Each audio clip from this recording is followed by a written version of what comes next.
Assalamu alaikum once again. Welcome to my beloved pupils and me, your favorite Hamza sir, and you know me as well. And this is so fantastic class, and I would like to talk about the some connectors, or you can say it the special phrase, you can say it modulars, and you can say it the adverbials. Okay, and now আমি যেটা নিয়ে আলোচনা করব সেটা হচ্ছে এখানে আমরা would like, providing that, provided that, in order to, so as to, এগুলা সেন্টেন্স কানেক্টরস হিসাবেও কাজ করে, ওয়ার্ড কানেক্টরস হিসাবেও কাজ করে, স্পেশাল ফ্রেজ হিসাবেও কাজ করে, আবার স্পোকেনের ক্ষেত্রেও এটা খুবই গুরুত্বপূর্ণ ভূমিকা পালন করে। এগুলো দিয়ে আমরা অনেক গুরুত্বপূর্ণ খুবই স্মার্ট সেন্টেন্স তৈরি করতে পারি English. Okay, let's get started. Would you like and would like, এটা দ্বারা সাধারণত কোনো কিছু চাওয়া বোঝায়, ওয়ান্ট অর্থ প্রকাশ করবে, ঠিক আছে? অর্থাৎ অনুরোধ করে চাওয়ার ক্ষেত্রে উড ইউ লাইক, আর এমনি চাওয়ার ক্ষেত্রে উড লাইক ব্যবহার করা হয়, ঠিক আছে? আর অনুরোধ করে চাওয়ার ক্ষেত্রে অবশ্যই প্রশ্ন বুঝাবে। যদি আমরা ইউজ করি would you like to go with us, দয়া করে তুমি কি আমাদের সাথে যাবে, এটা কিন্তু একটা প্রশ্ন, আবার হচ্ছে অনুরোধ প্রকাশ পাইছে, অর্থাৎ প্রশ্ন প্লাস অনুরোধ। এমনি কোনো কিছু চাওয়া, প্রশ্ন ছাড়া চাওয়া, ঠিক আছে? সেটার ক্ষেত্রে আমরা ইউজ করবো I would like to buy 2 kilos of potato, আমি 2 কেজি আলু কিনতে চাই।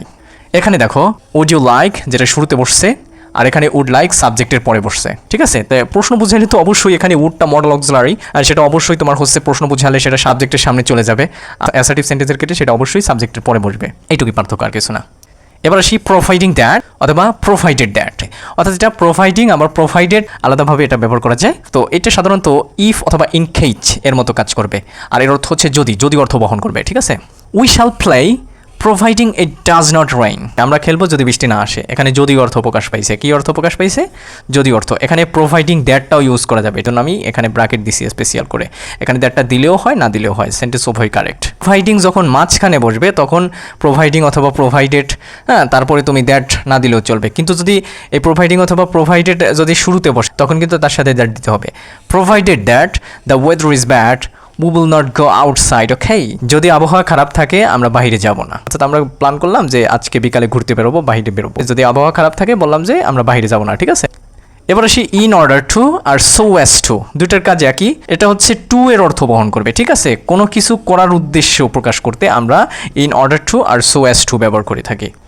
আই রাশড হিম, আমি তার দিকে ছুটে গিয়েছিলাম, in order to see his watch, তার ঘড়িটি দেখতে, ঠিক আছে? এখানে তে অর্থ প্রকাশ পাইছে, এখানে টু এর অর্থ প্রকাশ পাইছে, ঘড়ি দেখার উদ্দেশ্যে আমি গিয়েছিলাম, ঠিক? এবার আসি ইভেন ইফ আর হচ্ছে ইভেন দো, এগুলো দ্বারা সাধারণত যদি, তবে, তাতেও, এমনকি ইত্যাদি অর্থ প্রকাশ পাবে। Even if I become a president I shall always B A socialist, আমি যদি একটা প্রেসিডেন্ট হতে পারি আমি একদম সামাজিক হয়ে যাব। আবার আছে even though I didn't know anybody, এমনকি আমি কাউকে চিনি না, আই রিসেন্টলি জয়েন, আমি এই মাত্র জয়েন করেছি।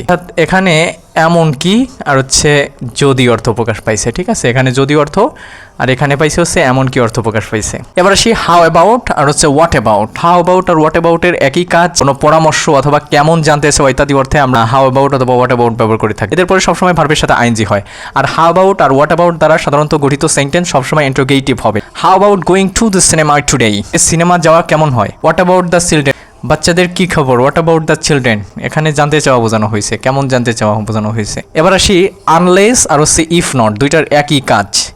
আনলেস এটা নেগেটিভ ভাব প্রকাশ পাবে, ইফ নট যদি না এটাও নেগেটিভ ভাব প্রকাশ পাবে। You will fail in the examination unless you study well, তুমি পরীক্ষায় ফেল করবে যদি তুমি ভালো করে পড়াশোনা না করো। এখানে আনলেসটা না অর্থ প্রকাশ পাইছে, যদি না অর্থ প্রকাশ পাইছে। আবার যদি আমি এখানে দিই you will fail in the examination if not, এখানে আনলেসের জায়গা দিলাম হচ্ছে if not you study well, একই অর্থ বহন করবে। এইবার আসি হচ্ছে এইদার অথবা এদার অফের কাছে, এটি দ্বারা দুটির যে কোনোটি বোঝাবে। এটা সাধারণত নেইদার অথবা নেইদার অফের বিপরীত, যেটা আমি পূর্ববর্তী একটা ভিডিওতে তোমাদের জানিয়েছি। সাধারণত দুটির কোনোটি নয় বোঝাতে নেইদার অথবা নেইদার অফ, আর দুটির যে কোনো একটি বোঝাতে এইদার অথবা এদার অফ। দুটি জিনিস বা দুটি বিষয় বা দুটি বস্তু, তাদের যে কোনো একটা বোঝাতে এইদার অফ, আর যে কোনো একটাও নয় সেটার ক্ষেত্রে নেইদার অথবা নেইদার অফ, ঠিক আছে? যেমন আমি এখানে লিখলাম হচ্ছে come on Thursday or Friday, এখানে থার্সডে আর ফ্রাইডে 2 দিন, আর আমি এখানে বললাম come on Thursday or Friday, শুক্রবার অথবা শনিবারে, ঠিক আছে?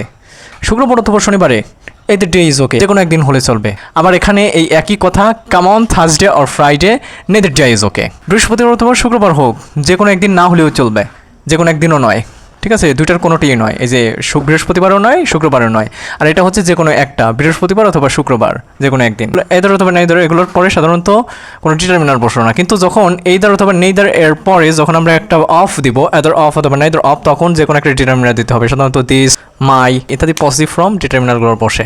Either of this rooms I like at all, এই রুমগুলোর যে কোনো একটা আমার মোটামুটি পছন্দ হয়েছে। এইদারের জায়গায় যদি নেইদার দেই তখন কিন্তু neither of this room I don't হবে, আই ডোন্ট, এখানে নেগেটিভ ফর্মটা চলে আসবে। এখানে নেইদার মানে হচ্ছে নেগেটিভ, এন অথবা ন কথা আসলেই কিন্তু সাধারণত সেটা নেগেটিভ বোঝায়। এখানে নেইদার বসাইছি নেগেটিভ, তাহলে এই পাশেও নেগেটিভ দিতে হবে। I don't like at all, আমি কোনোটাই পছন্দ করি না। এখানে রুমস বলতে দুইটা রুমকে বোঝানো হয়েছে। এবার আসি হচ্ছে বাট, আর একটা হচ্ছে বাট ফর। আমরা বাট শব্দের অর্থ যে সবাই জানি হচ্ছে কিন্তু, ঠিক আছে, অর্থাৎ এই বাট দ্বারা সাধারণত একই ব্যক্তি, একই বিষয়ের, একই বস্তুর সাধারণত দুইটা ক্যারেক্টার প্রকাশ পাবে, একটা থেকে আরেকটা বিপরীত। যেমন he is poor but honest, সে দরিদ্র কিন্তু সে সৎ, ঠিক আছে, এরকম কিন্তু অর্থে তো আমরা সবাই জানি ব্যবহার করা হয়। কিন্তু বাট ফরের ক্ষেত্রে যদি কিছু না থাকতো এরকম অর্থ প্রকাশ পাবে। বাট ফর দ্য স্টর্ম, ঝড় যদি না থাকতো, I would have been home before night, আমি রাতের পূর্বেই আমি বাড়িতে থাকতাম। এবার আসি হচ্ছে লেস্ট, আর একটা হচ্ছে সো দ্যাট। লেস্ট আর সো দ্যাট এগুলোও পরস্পর বিপরীত। লেস্ট শব্দের অর্থ হচ্ছে যাতে না, এই ভয়ে যে, কোনো কিছুর ভয়ে, কোনো কিছুর আশঙ্কায় ইত্যাদি অর্থে আমরা লেস্ট ব্যবহার করে থাকি। যেমন the thief run away lest he should be cout, অর্থাৎ চোরটি দৌড়িয়ে পালিয়েছিল যাতে না সে ধরা পড়ে অথবা ধরা পড়ার ভয়ে।